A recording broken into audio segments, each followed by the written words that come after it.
2 साल पहला रिपोर्ट आई है, उस रिपोर्ट दे विच कहा है कि पिछले 15 सालों के 45 लाख करोड़ रुपया MSP तो घट मिले देश के किसानों को। पिछले 20 सालों के 3.5 तो 4 लाख किसान आत्म हत्या कर गए ने, कर्जे तो परेशान किए हुए। हर साल लाखां करोड़ कारपोरेट का माफ करते हैं, छड्डदे ने कर्जा। 10,000 करोड़ का कर्जा 500 करोड़ च फैसला होता है।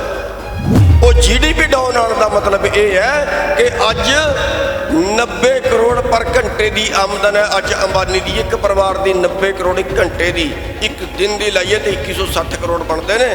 2160 करोड़ का मतलब है जेडे एरिए तुसी बैठे ने, इस एरिए के 10,000 किले मुल आते हैं एक दिन की कमाई। ये 4-10 साल बाद अंबानी स्टेट होएगा, कोई अडानी स्टेट होएगा, कोई बाबा रामदेव स्टेट होएगा। फिर भारत कादा रह गया, फिर हिंदुस्तान कादा रह गया। असीं तो इस वास्ते आजाद कराया जी सारा देश सुखी बसेगा, सारिਆਂ ਨੂੰ बराबर के हक होणगे। अज साडा देश भुखमरी दे विच 107 देशों के 102वें स्थान पर है। भुखमरी दे विच एक गुप्त चिट्ठी महाराष्ट्र सरकार ने लिखी, पूरे देश को पता नहीं लग्या। 7 या 8 लोगों ने पूरे देश की दाल खरीद के रखी। सत्कारयोग सारे आगू साहिबान, सामने बैठे साडे भरावो, बजुर्गो, बच्चों, साडी भैणां बैठियां ने, सारे फतेह बुलाओ। वाहिगुरू जी का खालसा, वाहिगुरू जी की फतेह। साथियों, पहला तो माफ़ी चाहांगा, बहुत लेट हो गया। गड्डी भी 120 ते 30 ते भजाई, पर दूर बड़ा सी, पौटा साहब सी रैली, तो साडे भरावां ने बड़ा दबाव दे के कहा भी इत्थे आना ही पेगा। हालांकि रस्ता 3 घंटे का विच दा रस्ता है, पर फिर भी भज नट करके भी लेट हो गए। माफ़ी चाहांगे तुहाडे, तुसीं इंतजार किया। साथियों, अज जिहड़ी साडी लड़ाई है, वो साडी लड़ाई अपना रोजगार बचाने की लड़ाई है, अपनी जिंदगी बचाने की लड़ाई है। सानू लड़नी ही पेगी, होर दूजा चारा ही नहीं साडे कोल। असीं शौक च नहीं बैठे 4 मेरे तो सड़कों की 300 तो ज़्यादा लाशां आ चुकी ने साडे भरावां दीयां। उत्थों शौक तो नहीं बैठे, 2 डिग्री टैंपरेचर से ही बैठे, हुण 45 डिग्री टैंपरेचर से ही बहना पेगा। सानू लुटिया जा रहा है, अपनी लुट के विरुद्ध लड़ना ही पेगा, दूजा चारा नहीं है। सरकारां बदल के देख लिया, एक दी गई दूजे दी आई, पर होया कि पॉलिसी नहीं बदली। चेहरे बदले ने, बंदे बदले ने, उस पार्टी से भज के दूजे टुर जाते हैं। चेहरे बदले ने, नीति नहीं बदली, उस तरह लुट रहे हैं। अज साडी MSP की मंग है। असी अमित शाह जी को सवाल किया, तुसीं रोज़ टेलीविजन के विच बोलते हो भी असी MSP है सी, MSP रहेगा। तुसीं दसो 23 फसलों का MSP तय करते हो, कणक ते जीरी खरीदते हो, बाकी तुसीं खरीदते नहीं। की तुसीं 23 की 23 फसलें खरीदोगे? कहते नहीं खरीदते। आंकड़ा सामने आया कि साडी 23 फसलें जो MSP से विकदियां ने पूरे देश दियां, ते 17,25,000 करोड़ रुपया देश के किसानों को मिलता है। पर अज जिहड़े रेट ते साडी बिक्री है, अज साडी जेब च रुपया आ रहा 13-13.5 लाख करोड़, यानी करीब 3.5 तो 4 लाख करोड़ रुपये का पर साल नुकसान। 2 साल पहला रिपोर्ट आई है, उस रिपोर्ट दे विच कहा है कि पिछले 15 सालों के 45 लाख करोड़ रुपया MSP तो घट मिले देश के किसानों को। जे सानू मिलता, जे सानू वो पैसा मिलता तो अज सानू सुसाइड करने की लोड़ नहीं सी पैनी, कर्जे विच दब के आत्म हत्या करने की लोड़ नहीं सी पैनी, पर कर रहे हैं। पिछले 20 सालों के 3.5 तो 4 लाख किसान आत्म हत्या कर गए ने, कर्जे तो परेशान किए हुए। बिना रिकॉर्ड के किन्ने ने, उन्होंने गिनती नहीं है। पूरे देश के किसानों के कर्जा 7.5 ਲੱਖ ਕਰੋੜ ਦਾ है। ਐਗਰੋ ਇੰਡਸਟਰੀ ਦਾ ਕਰਜ਼ਾ ਵੱਖ ਕਰ ਦਈਏ ਤੇ ਇੰਨੇ ਕਰਜ਼ੇ ਦੇ ਵਿੱਚ हर साल 20-25 हज़ार किसान मरता है। तो इसे देश दे विच जिन्हों कंपनियां कह देने, जिन्हों बड़े बड़े फैक्ट्रियां कह देने, जिन्हों कारपोरेट घराने कह देने, आप उन्होंने कारपोरेट वालियां ने 15 लाख करोड़ ते देश का मार लिया, जिहड़ा वसूलिया नहीं जा सकता, जिन्हों NPA कहते हैं। उस 15 लाख करोड़ के करजे दे विच एक भी पंजीपति ने आत्म हत्या नहीं की। क्यों? उन्होंने वास्ते कानून होर है, तुहाडे वास्ते कानून होर है। वोटां तुसीं पा के बनाते हो, लोकतंत्र तुहाडा है। आजाद देश नूं तुसीं कराया, कुर्बानियां देश वास्ते तुसीं दित्तियां ने, फौज दे मुंडे तुहाडे शहीद हुंदे ने। आजादी देश की आजादी वास्ते एक भी कारपोरेट घराने का बेटा शहीद होया तो दसो। आजाद रखने वास्ते किसी कारपोरेट घराने का एक भी बेटा सीमा से शहीद होया तो दसो। सुसाइड करे किसान, देश की सीमा संभाले किसान, देश का पैसा लैके जाते रहे कारपोरेट वाले। पिछले साल मंदी आई, मारुति कारां घट बिकियां, मोटरसाइकिल घट बिकियां, कपड़े घट बिके। इसका मतलब ये है कि तुहाडे जेब विच पैसा घट आए तो तुसीं बाजार चों घट खरीदे, तुहाडे कोल टोटा आया। पर मंदी के नां ते देश के खजाने चो 5 लाख करोड़ कढ़िया, 70,000 करोड़ मारुति नूं दिता, 70,000 करोड़ देश के बिल्डर जो सिटी बसारे ने उन्होंने दिता, 5 लाख करोड़ वंडिया। देश के किसानों का कर्जा माफ करने वास्ते कुछ नहीं बचा। हर साल लाखां करोड़ कारपोरेट का माफ करते हैं, छड्डदे ने कर्जा। 10,000 करोड़ का कर्जा 500 करोड़ च फैसला होता है। देश के वारस तुसी, कारपोरेट वाले इस देश के वारस नहीं। वो देश का पैसा देश के विच नहीं लाते। तुहाडे कोल जिहड़ा पैसा आएगा देश के विच घूमेगा, तुहाडे कोल जिहड़ा पैसा आएगा तुसीं शहर च खर्चोगे, जिहड़ा शहर दुकानां चलणगियां, दुकानां वाले फैक्ट्रियां चलाणगे। तो जिहड़ा कारपोरेट कोल पैसा चला गया ना, जिन्हों कहते हैं मंदी आ गई, GDP डाउन आ गई, वो GDP डाउन आने का मतलब ये है कि अज 90 करोड़ पर घंटे की आमदन है। अज अंबानी की एक परिवार की 90 करोड़ एक घंटे की, एक दिन की लाइए तो 2160 करोड़ बनते हैं। 2160 करोड़ का मतलब है जेडे एरिए तुसीं बैठे ने, इस एरिए के विच 10,000 किले मुल आउंदे ने एक दिन की कमाई च। 10,000 किले तो फिर तो ये 4-10 साल बाद अंबानी स्टेट होएगा, कोई अडानी स्टेट होएगा, कोई बाबा रामदेव स्टेट होएगा। फिर भारत कादा रह गया, फिर हिंदुस्तान कादा रह गया। अज सानू लड़ना पएगा, कोई चारा नहीं। अज तो पहला भी हालत साडी ठीक नहीं। कादे वास्ते देश आजाद कराया सी?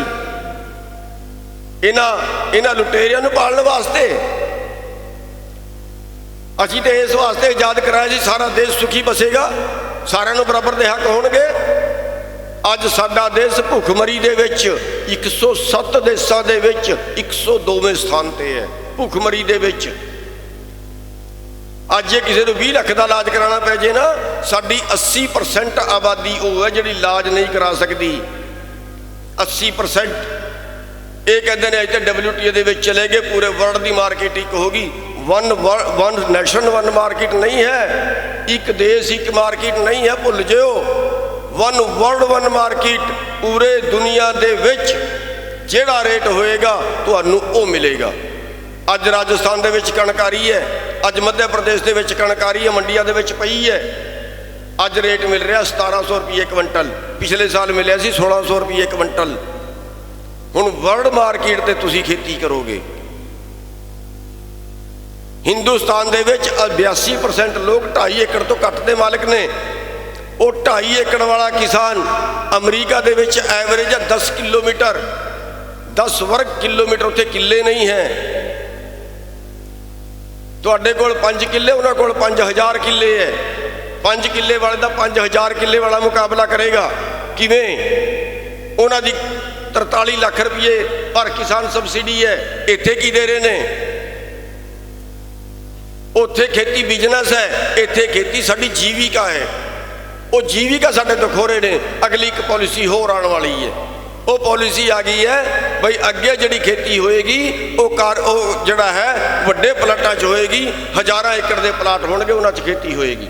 ਪਹਿਲਾਂ ਸਾਡੇ ਤੋਂ ਜ਼ਮੀਨਾਂ ਖੋਹੀਆਂ ਸੀ, 18 ਏਕੜ ਤੋਂ ਵੱਧ ਨਹੀਂ ਕੋਈ ਰੱਖ ਸਕਦਾ। ਸਾਡੇ ਤੋਂ ਜ਼ਮੀਨਾਂ ਪਹਿਲਾਂ ਖੋਹੀਆਂ ਸੀ, 18 ਏਕੜ ਤੋਂ ਵੱਧ ਨਹੀਂ ਰੱਖ ਸਕਦਾ। ਕੰਪਨੀ ਨੂੰ ਪਹਿਲਾਂ ਵੀ ਛੂਟ ਸੀ। ਅੱਜ ਵੀ ਕੰਪਨੀਆਂ ਦੇ ਕੋਲ ਕਈ ਹਜ਼ਾਰ ਕਿੱਲੇ ਅੱਜ ਵੀ ਹਿੰਦੁਸਤਾਨ ਦੇ ਵਿੱਚ ਨੇ, ਪਰ ਕਿਸਾਨ ਕੋਲ 18 ਏਕੜ ਤੋਂ ਵੱਧ ਨਹੀਂ ਰੱਖ ਸਕਦਾ। ਅੱਗੇ ਪਾਲਿਸੀ ਆ ਰਹੀ ਹੈ ਕਿ ਵੱਡੇ ਪਲਾਟਾਂ 'ਚ ਖੇਤੀ ਕਰੋਗੇ ਤਾਂ ਖੇਤੀ ਸਸਤੀ ਹੋਏਗੀ, ਕਿਉਂਕਿ ਅਮਰੀਕਾ ਵਰਗੀ ਸਸਤੀ ਕਰਨੀ ਹੈ। ਜੇ ਅਮਰੀਕਾ ਵਰਗੀ ਸਸਤੀ ਕਰਨੀ ਹੈ ਤਾਂ ਅਮਰੀਕਾ ਵਰਗੇ ਪਲਾਟ ਹੋਣਗੇ। ਜੇ ਅਮਰੀਕਾ ਵਰਗੇ ਪਲਾਟ ਹੋਣਗੇ ਤਾਂ ਇੱਥੇ ਕਈ ਹਜ਼ਾਰ ਏਕੜ ਦੇ ਪਲਾਟ ਹੋਣਗੇ।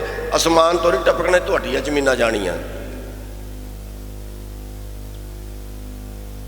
ਇਸ ਕਰਕੇ ਲੜਨ ਤੋਂ ਬਿਨਾਂ ਕੋਈ ਚਾਰਾ ਨਹੀਂ।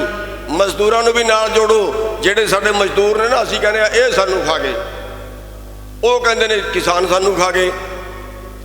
ਉਹਨਾਂ ਨੂੰ ਜਿਹੜਾ PDS ਤੇ ਮਿਲਦਾ ਨਾ, ਜਿਹੜਾ ਤੁਸੀਂ 2 ਰੁਪਏ ਕਿਲੋ ਵਾਲਾ ਕਹਿੰਦੇ, ਉਹ ਵੀ ਨਗਦ ਸਬਸਿਡੀ ਜਾਏਗੀ ਅੱਗੇ। ਨਾਜ ਨਹੀਂ ਜਾਣਾ। FCI ਤੋੜ ਰਹੇ ਨੇ, ਨਾਜ ਨਹੀਂ ਜਾਣਾ। ਉਹਨਾਂ ਨੂੰ ਕਹਿਣਗੇ ਨਗਦ ਪੈਸੇ। ਬਈ 1975 ਕਣਕ ਦਾ ਰੇਟ ਹੈ ਤੇ ਤੁਹਾਨੂੰ 2 ਰੁਪਏ 'ਚ ਦੇਣਾ ਹੈ। 17 ਰੁਪਏ 25 ਪੈਸੇ ਕਿਲੋ ਦੇ ਆ, ਫੜੋ। 30,000 ਕਰੋੜ ਤੋਂ 35,000 ਕਰੋੜ ਦਾ ਇਸ ਪਾਲਿਸੀ ਦੇ ਵਿੱਚ ਸਰਕਾਰ ਨੂੰ ਫਾਇਦਾ ਹੋਣਾ ਹੈ। ਉਹਨਾਂ ਤੋਂ ਵੀ ਨਾਜ ਖੋਣ ਲੱਗੀ। ਖੇਤੀ ਵੀ ਕੰਪਨੀਆਂ ਨੇ ਕਰਨੀ ਹੈ। ਪੂਰੇ ਦੇਸ਼ ਦਾ ਕਾਰੋਬਾਰ, ਪੂਰੇ ਦੇਸ਼ ਦਾ ਐਗਰੋ ਬਿਜ਼ਨਸ ਜਿਹੜਾ ਖਰਬਾਂ ਦਾ ਹੈ, ਇਹ ਕਾਰਪੋਰੇਟ ਦੇ ਹਵਾਲੇ ਕਰਨ ਲੱਗੇ ਨੇ। ਉਹਨਾਂ ਦੋਵਾਂ ਨੂੰ ਮਾਰਨਾ, ਪੈਦਾ ਕਰਨ ਵਾਲੇ ਨੂੰ ਵੀ ਤੇ ਖਾਣ ਵਾਲੇ ਨੂੰ। ਪੈਦਾ ਕਰਨ ਵਾਲੇ ਤੋਂ ਘੱਟ ਰੇਟ ਤੇ ਖਰੀਦਣਗੇ, ਵਰਲਡ ਮਾਰਕੀਟ ਦੇ ਰੇਟ ਤੇ। ਤੁਸੀਂ ਸਸਤਾ ਦੇ ਦਿਓ, ਤੁਹਾਡਾ ਲੈਣਗੇ।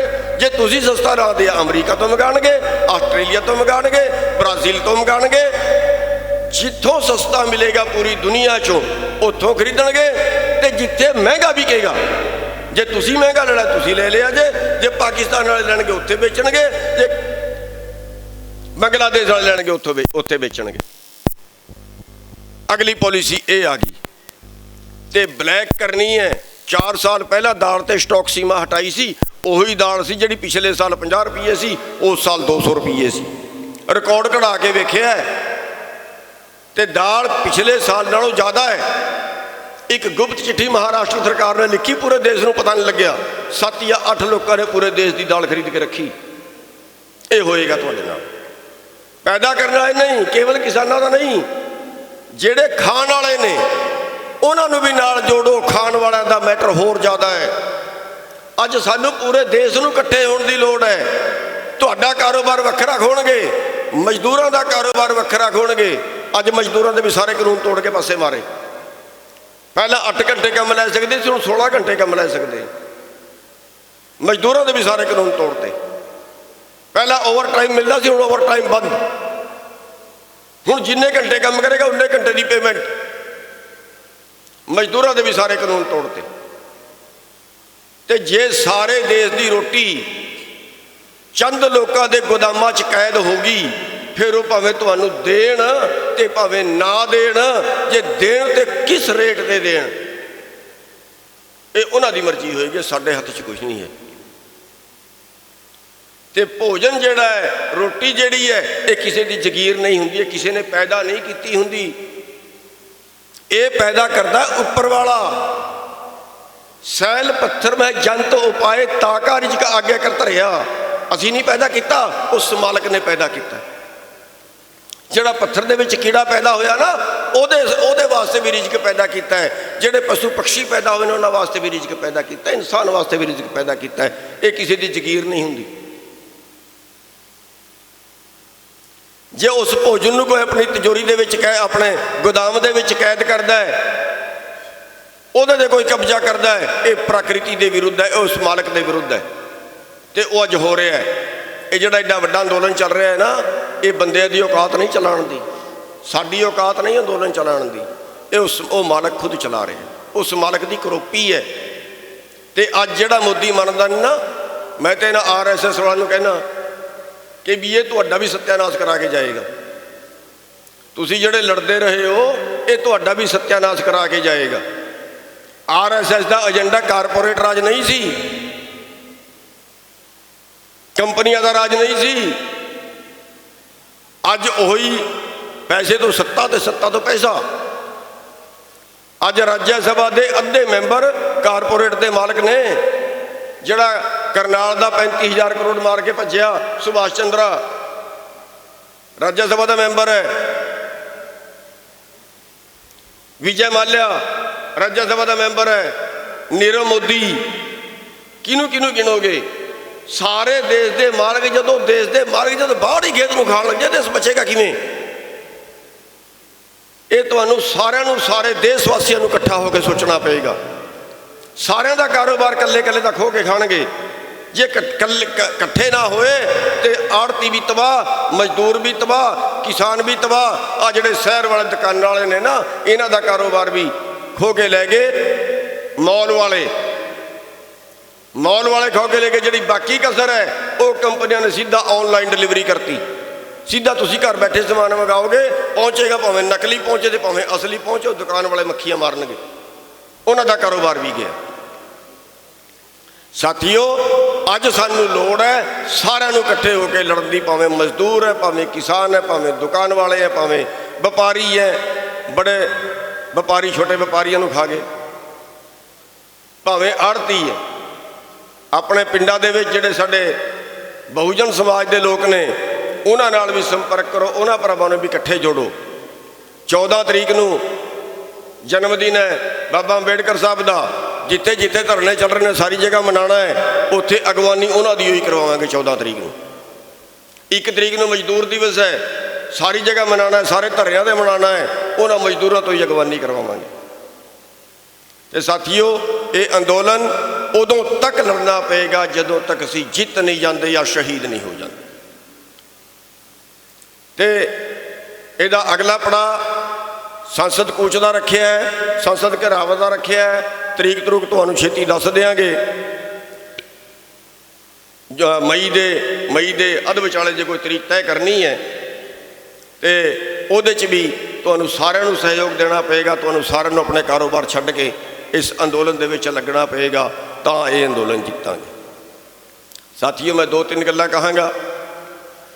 ਇਹ ਧਰਮ ਯੁੱਧ ਹੈ। ਧਰਮ ਯੁੱਧ ਇਸ ਕਰਕੇ ਕਿ ਮਾਨਵਤਾ ਨੂੰ ਬਚਾਉਣ ਦਾ ਯੁੱਧ। ਅਸੀਂ ਆਪਣੇ ਵਾਸਤੇ ਨਹੀਂ ਲੜ ਰਹੇ, ਕਿਸਾਨ ਆਪਣੇ ਵਾਸਤੇ ਨਹੀਂ ਲੜ ਰਿਹਾ, ਸਾਰੇ ਦੇਸ਼ ਵਾਸਤੇ ਲੜ ਰਿਹਾ ਹੈ, ਮਾਨਵਤਾ ਵਾਸਤੇ ਲੜ ਰਿਹਾ ਹੈ। ਕਿਸਾਨਾਂ ਨੇ ਸ਼ੁਰੂ ਕੀਤਾ ਅੰਦੋਲਨ ਸਾਰਿਆਂ ਦਾ ਹੈ। ਇਹ ਧਰਮ ਯੁੱਧ ਹੈ ਤੇ ਧਰਮ ਦੇ ਯੁੱਧ ਦੇ ਵਿੱਚ ਸਾਰਿਆਂ ਦਾ ਸਹਿਯੋਗ ਕਰਨਾ ਧਰਮ ਬਣਦਾ ਹੈ। ਕਰ ਵੀ ਰਹੇ ਨੇ, ਬੜੇ ਅਮੀਰ ਆਦਮੀ ਵੀ ਸਹਿਯੋਗ ਕਰ ਰਹੇ ਨੇ, ਗਰੀਬ ਤੋਂ ਗਰੀਬ ਵੀ ਸਹਿਯੋਗ ਕਰ ਰਹੇ। ਪਰ ਜਿਹੜਾ ਤੁਹਾਡਾ ਇਸ ਅੰਦੋਲਨ ਦੇ ਵਿੱਚ ਸਹਿਯੋਗ ਨਾ ਕਰੇ, ਉਹ ਬੰਦਾ ਸਮਾਜ ਦਾ ਨਹੀਂ। ਉਹ ਬੰਦਾ ਸਮਾਜ ਦਾ ਨਹੀਂ ਜਿਹੜਾ ਇਸ ਧਰਮ ਯੁੱਧ ਦੇ ਵਿੱਚ ਸਹਿਯੋਗ ਨਾ ਕਰੇ। ਤੇ ਜੇ ਕੱਲ ਨੂੰ ਉਹ ਬੰਦਾ ਕਿਸੇ ਇਲੈਕਸ਼ਨ ਦੇ ਵਿੱਚ ਖਲੋਂਦਾ ਹੈ, ਭਾਵੇਂ ਪੰਚਾਇਤ ਦਾ ਇਲੈਕਸ਼ਨ ਹੈ, ਭਾਵੇਂ MP ਦਾ ਇਲੈਕਸ਼ਨ ਹੈ, ਭਾਵੇਂ MLA ਦਾ ਇਲੈਕਸ਼ਨ ਹੈ, ਜੇ ਉਹ ਬੰਦਾ ਇਲੈਕਸ਼ਨ ਦੇ ਵਿੱਚ ਖਲੋਂਦਾ ਹੈ, ਉਹਨੂੰ ਵੋਟ ਨਾ ਪਾਇਆ ਜੇ, ਭਾਵੇਂ ਗਧੇ ਨੂੰ ਪਾਣੀ ਪੈ ਜਾਏ। ਤੇ ਸਾਥੀਓ, BJP ਦਾ ਆਪਾਂ ਬਹਿਸ਼ਕਾਰ ਕਰ ਰਹੇ ਹਾਂ, ਪਰ ਇੰਨਾ ਕੁ ਬਹਿਸ਼ਕਾਰ ਵੀ ਨਹੀਂ ਕਰਨਾ ਬਈ ਗੱਲ ਡੰਡੇ ਸੋਟੇ ਤੇ ਆ ਜੇ। ਆਪਾਂ ਨੇ ਜ਼ਰੂਰ ਭਜਾਣਾ ਹੈ, ਆਪਾਂ ਨੇ ਕਾਲੇ ਝੰਡੇ ਵੀ ਦਿਖਾਣੇ ਨੇ, ਨਾਰੇ ਵੀ ਲਾਣੇ ਨੇ, ਬਹਿਸ਼ਕਾਰ ਵੀ ਕਰਨਾ ਹੈ, ਪ੍ਰੋਗਰਾਮ ਵੀ ਨਹੀਂ ਕਰਨ ਦੇਣੇ, ਪਰ ਉਸ ਤਰ੍ਹਾਂ ਕਰਨੇ ਨੇ ਵੀ ਅਸੀਂ ਕੋਈ ਹੱਥ ਨਾ ਚੱਕੀ। ਉਹ ਜੋ ਕਰਦੇ ਨੇ, ਡੰਡੇ ਸੋਟੇ ਦੀ ਗੱਲ ਨਾ ਆਏ, ਇਹਨਾਂ ਕੋ ਆਪਾਂ ਨੇ ਵਿਚਾਰ ਰੱਖਣਾ। ਤੇ ਬਾਬਾ ਰਾਮਦੇਵ ਦਾ, ਅੰਬਾਨੀ ਦਾ, ਅਡਾਨੀ ਦਾ, ਜਿਹੜੇ ਦੇਸ਼ ਨੂੰ ਖਾ ਰਹੇ ਨੇ, ਉਹਨਾਂ ਦੇ ਸਮਾਨਾਂ ਦਾ ਬਹਿਸ਼ਕਾਰ ਕਰਨਾ ਹੈ। ਉਹਨਾਂ ਦਾ ਸਮਾਨ ਨਹੀਂ ਖਰੀਦਣਾ। ਬਾਕੀ ਭਾਵੇਂ ਛੋਟੇ ਕੰਪਨੀਆਂ ਤਾਂ ਛੋਟੀ ਫੈਕਟਰੀਆਂ ਤੁਸੀਂ ਸਮਾਨ ਖਰੀਦੋ, ਤਾਂ ਕਿ ਵੱਡਿਆਂ ਨੂੰ ਇਹਨਾਂ ਨਾ ਪਾਲਿਆ ਜਾਏ, ਕਿਉਂਕਿ ਵੱਡੇ ਲੋਕ ਜਿਹੜੇ ਨੇ ਇਹ ਦੇਸ਼ ਦੇ ਨਹੀਂ ਹੈ। ਅੱਜ ਮੈਂ ਜਿਹੜਾ ਤੁਹਾਨੂੰ ਦੱਸ ਰਿਹਾ, ਅੰਬਾਨੀ ਦੀ ਕਮਾਈ ਹੋ ਰਹੀ ਹੈ, ਕੀ ਉਹ ਕਮਾਈ ਹਿੰਦੁਸਤਾਨ ਦੇ ਵਿੱਚ ਲੱਗੇਗੀ? ਅੱਜ ਜਿਹੜੀ 90 ਕਰੋੜ ਰੁਪਏ ਘੰਟੇ ਦੇ ਉਹ ਕਮਾ ਰਿਹਾ ਹੈ, ਕੀ ਉਹ ਕਮਾਈ ਹਿੰਦੁਸਤਾਨ ਦੇ ਵਿੱਚ ਖਰਚ ਹੋਏਗੀ? ਨਹੀਂ, ਪੂਰੀ ਦੁਨੀਆ ਦੇ ਵਿੱਚ ਜਿੱਥੇ ਜਾ ਕੇ ਮਰਜ਼ੀ ਖਰਚੇਗੀ। ਇਹ ਬੜਾ ਜਾਲ ਹੈ। ਆਪਾਂ ਇਹ ਪਾਲਿਸੀ ਅਮਰੀਕਾ ਦੀ ਲਾਗੂ ਕਰਦੇ ਨੇ, ਪਰ ਅਮਰੀਕਾ ਦੀ ਪਾਲਿਸੀ ਅਮਰੀਕਾ ਸ਼ੂਟ ਕਰ ਸਕਦੀ ਹੈ, ਕਿਉਂਕਿ ਅਮਰੀਕਾ ਦੇ ਵਿੱਚ ਜਨਤਾ ਨੂੰ ਜਿਉਂਦੇ ਰੱਖਣ ਦੀ ਜ਼ਿੰਮੇਵਾਰੀ ਸਰਕਾਰ ਦੀ ਹੈ। ਅਮਰੀਕਾ ਦੇ ਵਿੱਚ ਬੱਚਾ ਪੈਦਾ ਹੋਣ ਤੋਂ ਲੈ ਕੇ ਉਹਦੇ ਆਖਰੀ ਸਾਹ ਤੱਕ ਜਿੰਨਾ ਵੀ ਖਰਚਾ ਸਰਕਾਰ ਚੱਕਦੀ ਹੈ। ਬਿਮਾਰ ਹੁੰਦਾ ਤੇ ਟੈਲੀਫੋਨ ਕਰੋ, ਐਂਬੂਲੈਂਸ ਘਰ ਤੋਂ ਆ ਕੇ ਲੈ ਕੇ ਜਾਂਦੀ ਹੈ, ਘਰ ਛੱਡ ਕੇ ਜਾਂਦੀ ਹੈ ਇਲਾਜ ਕਰਾ ਕੇ। ਜੇ ਮਾਂ-ਬਾਪ ਨਹੀਂ ਪਾਲ ਸਕਦਾ ਸਰਕਾਰ ਬੱਚਾ ਲੈ ਜਾਂਦੀ ਹੈ, ਸਰਕਾਰ ਪਾਲਦੀ ਹੈ। ਪੜ੍ਹਾਈ ਫਰੀ ਹੈ, ਇਲਾਜ ਫਰੀ ਹੈ। ਬੇਰੁਜ਼ਗਾਰ ਹੋ ਗਿਆ ਤੇ ਤੀਜੇ ਮਹਿੰਗਾਈ ਪੱਤਾ ਘਰ ਆ ਜਾਏਗਾ, ਬੁਢਾਪਾ ਆ ਗਿਆ ਤੇ ਪੈਨਸ਼ਨ ਮਿਲੇਗੀ। ਹਿੰਦੁਸਤਾਨ ਦੇ ਵਿੱਚ ਕੀ? ਹਿੰਦੁਸਤਾਨ ਦੇ ਵਿੱਚ ਜੇ ਕਿਸੇ ਨੂੰ ਇਲਾਜ ਕਰਾਉਣਾ ਪੈ ਗਿਆ ਤਾਂ ਮਰ ਰਹੇ ਨੇ ਬਿਨਾਂ ਦਵਾਈ ਤੋਂ। ਜਿੱਥੇ ਭੁੱਖ ਤੋਂ ਮਰ ਰਹੇ ਨੇ, ਜਿੱਥੇ ਬਿਨਾਂ ਰੋਟੀ ਤੋਂ ਮਰ ਰਹੇ ਨੇ, ਉਹ ਦਵਾਈ ਕਿਵੇਂ ਲੈ ਸਕਦਾ? 20-20 ਲੱਖ ਰੁਪਏ 30-30 ਲੱਖ ਰੁਪਏ ਦਾ ਇਲਾਜ ਕਿਵੇਂ ਕਰਾ ਸਕਦਾ? ਉਹ ਪਾਲਿਸੀ ਸਰਕਾਰ ਲਾਗੂ ਨਹੀਂ ਕਰਦੀ। ਤੇ ਸਾਥੀਓ, ਇਹ ਅੰਦੋਲਨ ਜਿਹੜਾ ਹੈ, ਅੱਗੇ ਹਾੜੀ ਵੀ ਆ ਗਈ, ਉਹਦੇ 'ਚ ਮੈਂ ਤੁਹਾਨੂੰ ਬੇਨਤੀ ਕਰਾਂਗਾ ਵੀ ਰੋਟੇਸ਼ਨ ਬਣਾ ਲਿਓ, ਵੀ ਇੰਨੇ ਬੰਦੇ ਪਿੰਡ 'ਚੋਂ ਚਲੇ ਗਏ, ਹਫਤਾ ਲਾਇਆ, ਉਹ ਆ ਗਏ, ਦੂਜੇ ਚਲੇ ਗਏ, ਤੇ ਜਿਹੜੀ ਹਾੜੀ ਚੱਕਣੀ ਹੈ ਪਿੱਛੇ, ਉਹ ਜਿਹੜੇ ਭਰਾ ਉੱਥੇ ਗਏ ਨੇ ਉਹਨਾਂ ਦੇ ਪਿੰਡ ਵਾਲੇ ਥੋੜ੍ਹੀ ਆਪਣੀ ਜ਼ਿੰਮੇਵਾਰੀ ਲੈਣ, ਸਾਰਿਆਂ ਦਾ ਕਿਸੇ ਦਾ ਕੰਮ ਨਾ ਖਰਾਬ ਹੋਏ।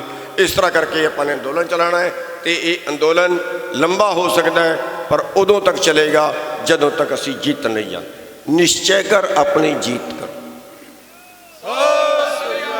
ਤੇ ਇੰਨੀ ਕੁ ਬੇਨਤੀਆਂ ਤੁਹਾਡੇ ਅੱਗੇ ਕਰਦਾ ਹੋਇਆ ਇੱਕ ਵਾਰੀ ਫਿਰ ਮਾਫੀ ਚਾਹਾਂਗਾ ਲੇਟ ਆਉਣ ਦੀ।